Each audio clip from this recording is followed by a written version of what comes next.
নমস্কাৰ আপোনালোকে চাই আছে জ্ঞানশীলা সো লৈছো আকৌ অসম পুলিচ কনষ্টেবল পৰীক্ষাৰ কাৰণে যেটো জিকে সিৰিজ কন্টিনিউ কৰি আছো মই এটো পাৰ্ট 9 হয় ইয়াৰ আগত অলৰেডি আমি 8টা পাৰ্ট ডিসকাস কৰিছো বহুত ইম্পৰ্টেন্ট কোৱেশ্চন তোমালোকৰ এক্সামৰ কাৰণে সো ভিডিও সম্পূৰ্ণকৈ চাবা আৰু ভিডিওৰ আপডেট সমুখ পাই থাকিবলৈ আমাৰ চেনেলটো যি সকলে সাবস্ক্ৰাইব নাই কৰা সাবস্ক্ৰাইব কৰি থবা ঠিক আছে আৰু এই কোৱেশ্চন বিলাক যেটো আহিবলগিয়া ৰিসেন্ট বিটিসি ফৰেষ্ট গাৰ্ড আৰু ফৰেষ্টাৰ এক্সাম হয় তাৰ কাৰণে ইম্পৰ্টেন্ট হয় এনেকুৱা কোৱেশ্চন বিলাক ওকে তো হেতু পৰীক্ষাৰ কাৰণে যদি প্ৰিপাৰেচন কৰি আছা এনেকুৱা ভিডিও বিলাক তোমালোকে চাব পাৰা সো লেটস স্টাৰ্ট প্ৰথম প্ৰশ্নটোত আজি আছে দাণ্ডি যাত্ৰাৰ লগত কোনটো সামগ্ৰী জড়িত আছিল চেনি নিমখ পানী নে নীলখেতি তো দাণ্ডি যাত্ৰা যেটো আছিল এটো মহাত্মা গান্ধী এই যাত্ৰাটো আৰম্ভ কৰিছিল দাণ্ডি মাৰ্চ বুলি কোৱা হয় নাইবা দাণ্ডি যাত্ৰা বুলি কোৱা হয় আৰু এইটো জড়িত আছিল কিহৰ লগত নিমখৰ লগত সেইকাৰণে এটুক সল সত্যাগ্ৰহ বুলিও কোৱা হৈছিল সল সত্যাগ্ৰহ ঠিক আছে নেক্সট কোৱেশ্চন জালিয়াৱালা বাগ হত্যাকাণ্ড কত সংঘটিত হৈছিল মিৰট অমৃতসৰ বম্বে নে কলিকতা উত্তৰ কি হ'ব তো জালিয়াৱালা বাগ হত্যাকাণ্ড যেটো হৈছিল এটো হৈছিল 1919 চনত আৰু এই ঘটনাটো সংঘটিত হৈছিল অমৃতসৰ পাঞ্জাবৰ অমৃতসৰত ঘটনাটো সংঘটিত হৈছিল জালিয়াৱালা বাগ আৰু এই ঘটনাটোৰ পিছত কোনটো এক্ট অনা হৈছিল সৰি এই ঘটনাটো কোনটো এক্টৰ কাৰণে হৈছিল একচুয়ালি এটা এক্ট আহিছিল ৰৌলাট এক্ট বুলি এটা এক্ট আহিছিল এই এক্টৰ বিৰোধিতা কৰি পেলাই এইটো আন্দোলন কৰিছিল যেটো কোৱা হয় জালিয়াৱালা বাগ আৰু এইটোৰ কাৰণে বহুখিনি মানুহৰ ইয়াতে মৃত্যু হৈছিল যেটো হৈছিল 1919 অমৃতসৰ পাঞ্জাব নেক্সট মহাত্মা গান্ধীয়ে কোনখন ঘূৰণীয়া মেজমেলত অংশগ্ৰহণ কৰিছিল তো আমি জানো ঘূৰণীয়া মেজমেল টোটাল 3খন হৈছিল ঠিক আছে তো মহাত্মা গান্ধীয়ে কোনখনত অংশগ্ৰহণ কৰিছিল প্ৰথম দ্বিতীয় তৃতীয় নে চতুৰ্থ কাৰেক্ট আনসাৰ হ'ব অপচন সি অপচন বি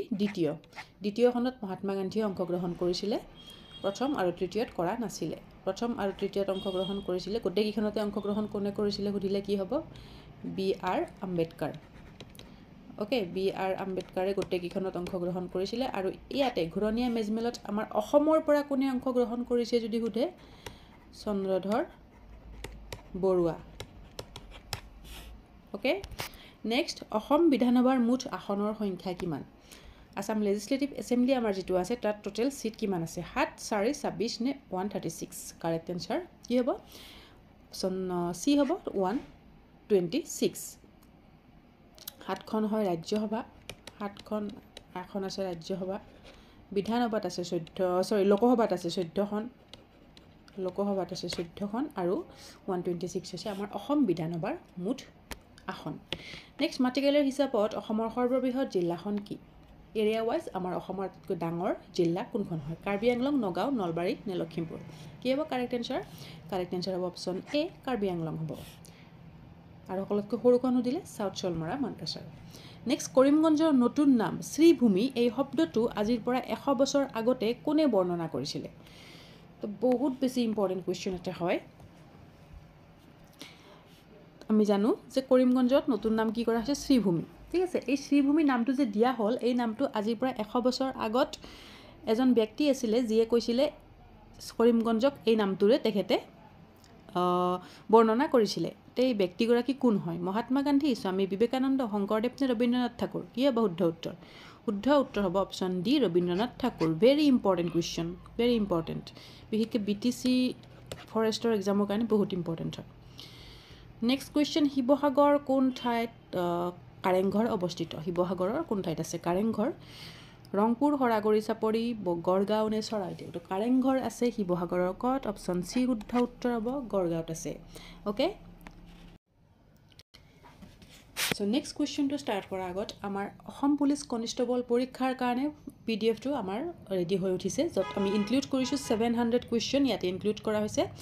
জিকে আৰু জেনাৰেল ইংলিশ গ্ৰামাৰৰ ওপৰত ওকে 700 কোৱেশ্চন তোমালোকে পাবা যেটো মূল্য হৈছে ₹70 অনলি সম্পূৰ্ণ অসমীয়া মাধ্যমত এই পিডিএফটো আছে তো যি সকলে লব বিচাৰা লব পাৰিবা ডেসক্ৰিপচন বক্সত লিংক দিয়া আছে নাইবা হোৱাটসএপ যোগে যদি লব বিচাৰা হোৱাটসএপ নম্বৰ মই স্ক্ৰিনত দি দিছো 8402086470 এই নম্বৰটোত তোমালোকে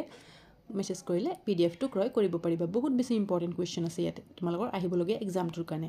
বহুত হেল্পফুল পিডিএফ এটা হয় ল'ব তোমালোকে যিসকলে ল'ব বিচাৰা কণ্টেক্ট কৰিবা এই নাম্বাৰটোত okay so' next question Guwahati উচ্চ ন্যায়ালয়ৰ প্ৰথম অসমীয়া মুখ্য ন্যায়াধীশ কোন আছিলে গুৱাহাটী হাইকোৰ্ট যিটো আছে আমাৰ তাত প্ৰথমগৰাকী ফাৰ্ষ্ট আছামিজ চিফ জাষ্টিছগৰাকী কোন আছিলে পাৰ্বতী কুমাৰ গোস্বামী মহানন্দ দাস হলিৰাম ডেকা নে থিৰা চলিহা কাৰেক্ট এনচাৰ হ'ব কি কাৰেক্ট এনচাৰ হ'ব অপশ্যন চি হলিৰাম ডেকা থিৰা চলিহা কোন আছিলে থিৰা চলিহা আছিল ফাৰ্ষ্ট আছামিজ ফিমেল পাইলট প্ৰথম অসমীয়া ফিমেল পাইলট আছিলে অ'কে নেক্সট কুৱেশ্যন অসম ৰাজ্যিক সংগ্ৰহালয় ক'ত অৱস্থিত আছাম ষ্টেট মিউজিয়াম ক'ত আছে এইটো একেবাৰে ইজি কুৱেশ্যন হয় তো অসম ৰাজ্যিক সংগ্ৰহালয় অৱস্থিত হয় অপশ্যন এ শুদ্ধ উত্তৰ হ'ব গুৱাহাটী তাৰ পিছৰ প্ৰশ্নটোত আছে ভস্মাচল পাহাৰত কোনটো মন্দিৰ অৱস্থিত কামাখ্যা বালাজী উমানন্দ নে নৱগ্ৰহ তো ভস্মাচল পাহাৰত অৱস্থিত হয় কামাখ্যা হয় নেকি নহয় কামাখ্যাটো ক'ত হয় নীলাচলত হয় বালাজী নহয় উমানন্দ হ'ব অ'কে উমানন্দ হ'ব নেক্সট কুৱেশ্যন উমানন্দ মন্দিৰ কেতিয়া নিৰ্মাণ হৈছিল উমানন্দ মন্দিৰ নিৰ্মাণ হোৱা চনটো কিমান আছিলে তো উমানন্দ মন্দিৰ নিৰ্মাণ কৰিছিলে কোনে এইটো জানিবলগীয়া হয় তেখেত আছিল আমাৰ আহোম ৰজা গদাধৰ সিংহ আৰু এইটো নিৰ্মাণ হৈছিলে 1694ত অপশ্যন এ শুদ্ধ উত্তৰ হ'ব অ'কে তাৰ পিছৰ প্ৰশ্নটোত আছে অসমত পোন প্ৰথমবাৰৰ বাবে ৰাষ্ট্ৰপতি শাসন কেতিয়া অৱলম্বন কৰা হৈছিলে প্ৰেচিডেন্স ৰুলছ ফাৰ্ষ্ট অসমত কেতিয়া হৈছিলে 1979 1981 1982 1990 তো অসমত ফাৰ্ষ্ট টাইম যিটো প্ৰেচিডেন্স ৰুল নাইবা ষ্টেট এমাৰ্জেঞ্চি সেইটো লাগিছিলে 1979ত অ'কে প্ৰেচিডেন্স ৰুলৰ যিটো আৰ্টিকেল সেইটো কিমান হয় জানিবলগীয়া হয় এইটো আৰ্টিকেল 356 অ'কে এইটো মনত ৰাখিবা আৰু লগত মই কৈ দিছোঁ আমাৰ অসমত এতিয়ালৈকে 4বাৰ প্ৰেচিডেন্স ৰুল লাগিছে নাইবা ষ্টেট এমাৰ্জেঞ্চি লাগিছে সেই 4টা চন ইয়াতে দি দিছোঁ মই 1979 প্ৰথম 1981ত ছেকেণ্ড টাইম 1982ত থাৰ্ড টাইম 1990ত ফ'ৰ্থ টাইম অ'কে এইকেইটা চনত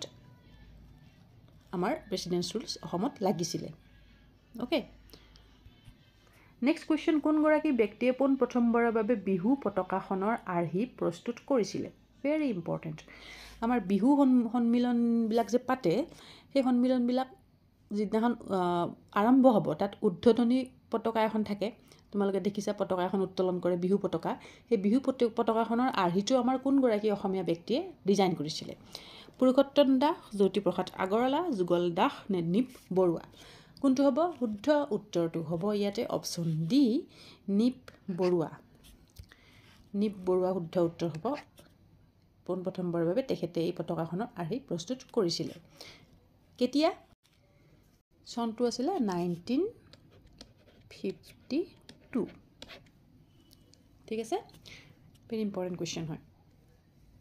তো এইখিনি হয় আজিৰ ভিডিঅ'টোৰ কাৰণে প্ৰশ্ন উত্তৰ কেনে পালা ভিডিঅ'টো তোমালোকৰ ফিডবেকবিলাক কমেণ্ট ছেকশ্যনত জনাবা আৰু কিমানটো শুদ্ধ হৈছে কমেণ্ট কৰিবা আৰু চেনেলটো আমাৰ যিসকলে ছাবস্ক্ৰাইব নাই কৰা ছাবস্ক্ৰাইব কৰিবা যাতে নেক্সট ভিডিঅ'ৰ আপডেটসমূহ তোমালোকে সময়মতে পাই থাকা আৰু অসম পুলিচ কনষ্টেবল পৰীক্ষাৰ কাৰণে যিসকলে PDF পাৰ্চেছ কৰিব বিচাৰা হোৱাটছএপ নম্বৰ মই দি থৈছোঁ ডিছক্ৰিপশ্যন বক্সতো আছে হোৱাটছএপত কণ্টেক্ট কৰিবা PDF তোমালোকে কণ্টেক্ট কৰাৰ পিছত PDF তোমালোকে পাৰ্চেছ কৰিব পাৰিবা নাইবা লিংক দি থোৱা আছে ডিছক্ৰিপশ্যন বক্সত লিংকত গৈ পেলাই তোমালোকে PDF ক্ৰয় কৰিব পাৰিবা So thank you so much. Till then, keep learning, keep sharing. See you soon.